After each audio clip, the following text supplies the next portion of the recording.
Finance की दुनिया में डेल्टा और गामा दो ऐसे शब्द हैं जो अच्छे अच्छे ट्रेडर्स को भी चक्कर में डाल देते हैं। तो चलिए आज इस कंफ्यूजन को हमेशा के लिए दूर करते हैं और इसे बिल्कुल आसान भाषा में समझते हैं। और देखिए, ये कंफ्यूजन सिर्फ नए लोगों को नहीं होता। रेडिट पर एक CFA लेवल 2 का छात्र भी यही सवाल पूछ रहा था। ये दिखाता है कि ये प्रॉब्लम कितनी आम है। तो आखिर ये कंफ्यूजन होता क्यों है? वजह है इनकी परिभाषाएं, जो सुनने में लगभग एक जैसी लगती हैं। तो इसे बेहतर ढंग से समझने के लिए आइए एक बहुत ही आसान सी मिसाल से शुरू करते हैं। यो समझिए कि किसी ऑप्शन की कीमत एक चलती हुई गाड़ी है। अब इस गाड़ी की जो रफ्तार है, जो स्पीड है, वो है डेल्टा। और ये गाड़ी कितनी तेजी से अपनी स्पीड बढ़ा या घटा रही है, यानी इसका जो एक्सेलरेशन है वो है गामा। सिंपल। रेडिट पर एक यूजर ने तो इसे और भी कमाल के तरीके से समझाया।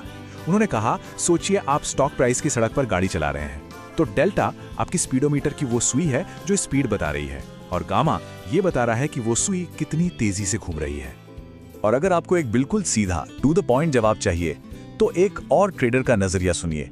उनका कहना है कि जब प्राइस बदलता है तो डेल्टा आपको हिट करता है, लेकिन गामा ये तय करता है कि वो चोट कितनी तेजी से और कितनी जोर से लगेगी।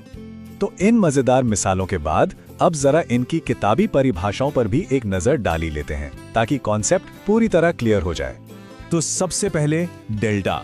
आसान भाषा में डेल्टा ये बताता है कि अगर किसी स्टॉक की कीमत ₹1 बदलती है तो उसके ऑप्शन की कीमत पर कितना असर पड़ेगा। मान लीजिए आपके पास एक कॉल ऑप्शन है जिसका डेल्टा 0.50 है, तो स्टॉक के ₹1 बढ़ने पर आपका ऑप्शन 50 पैसे बढ़ जाएगा। और यहीं पर गामा की एंट्री होती है।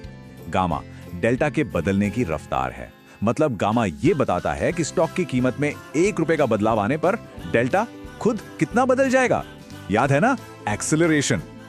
अब जरा इस टेबल को देखिए, सब साफ हो जाएगा। स्टॉक की कीमत $51 से बढ़कर $52 हो गई। ठीक, अब ऑप्शन की कीमत 60 सेंट बढ़ी। क्यों? क्योंकि पुराना डेल्टा 0.60 था। लेकिन सबसे जरूरी बात, अब नया डेल्टा 0.70 हो गया है।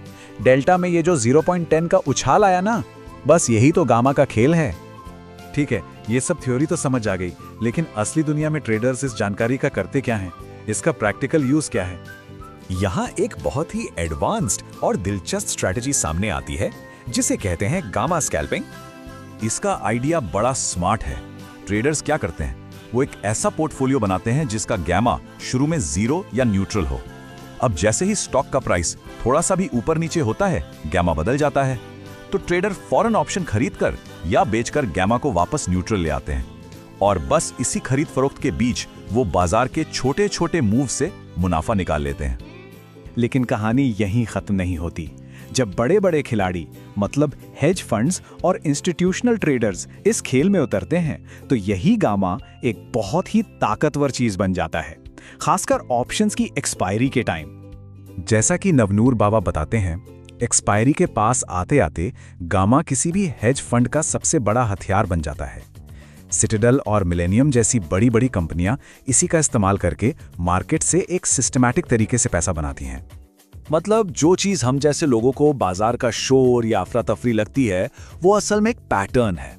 और जो लोग गामा को गहराई से समझते हैं, वो इस शोर में भी पैसा बनाने का तरीका ढूंढ लेते हैं।